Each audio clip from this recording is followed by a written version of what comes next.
thank you, the city and the county, for allowing us to participate in this. The campus master plan, the master plan for this area, the hotel sits here like you've seen before.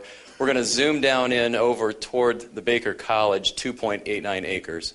So that right there illustrates the southern section of the parcel that we're dealing with right now. It has the building sitting right here for the Culinary Institute, and then behind it is the student housing. We flanked it with parking, and this is basically an animation that shows the approach from the north. We're going to fly down in front of the trees. The service drive is existing right here, and then this facade faces right out over the river. So it's a beautiful setting. The building will have a 50-seat restaurant in it so that people sitting there can enjoy what the students are creating and enjoy the view, too, that we see here right now. So this animation needs a little polishing, but in the amount of time that we had, it does illustrate the extent of the work that's going to be taking place over on that side of the site. But anyways, you can see the parking here that's dedicated toward the student entry, which is on the north side. This is a direct connect over to the hotel, which is a short distance away. So this is one of the finished renderings that we've created to illustrate where the architecture is going. This does relate to the hotel and convention center architecture. So we pan around the site. We're going to fly over a lot of existing parking in this area. Here's the Thomas Edison Inn right now. There's the swimming pool part of the hotel. The guest rooms along this leg right here. And what we did is we've decided to take the architecture back a little bit more traditional, take the Tudor off of the facade, and demonstrate what a cleaned up building would look like. A lot of the trees and the landscaping here has grown really, really well, so it's growing out of the foundations and it's blocking a lot of the architecture. So very solid building, very well built.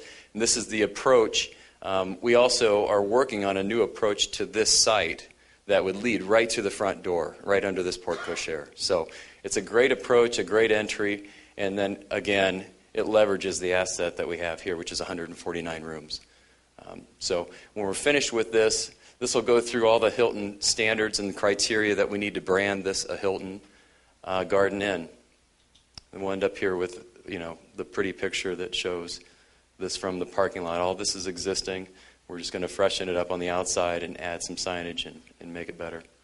From this view, we're going to go over top toward the river, land right here on one of the balconies of the hotel for the next part of the animation, and look down right over here. This is where the current restaurant is. So you'll be able to see what we're going to do on the outside with the Twisted Rooster concept.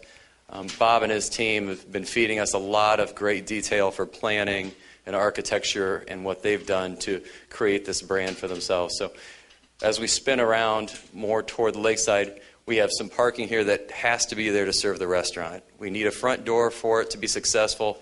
This sits lower than the floor level, so when you're in there dining, you aren't going to have the blocked view to the river or anything else that you're watching. Watching the boats go by is one of the things we value about dining here, so that's still going to be there.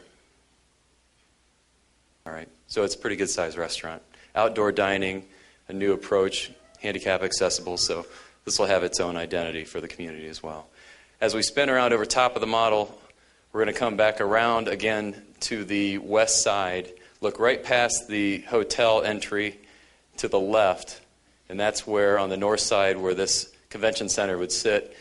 The volume, this is an interior model just to demonstrate the size of the space. Big, high bay space so you can have a lot of different types of events and book a lot of different groups here. As we pull back on out, we're coming through the architecture on the facade, and this is glass that lets light in. It goes deep into the space, and you can see that this at night will glow. It's really more of a beacon. It's very visible from the bridge. It'll be very visible from Canada, and I think that this will be used every weekend and a lot of days in between as well. So on the outside, we have a gallery along one side that sort of creates a new identity for the hotel where it sits behind, because there are currently 3 conference rooms that we're going to leverage for the new convention concept.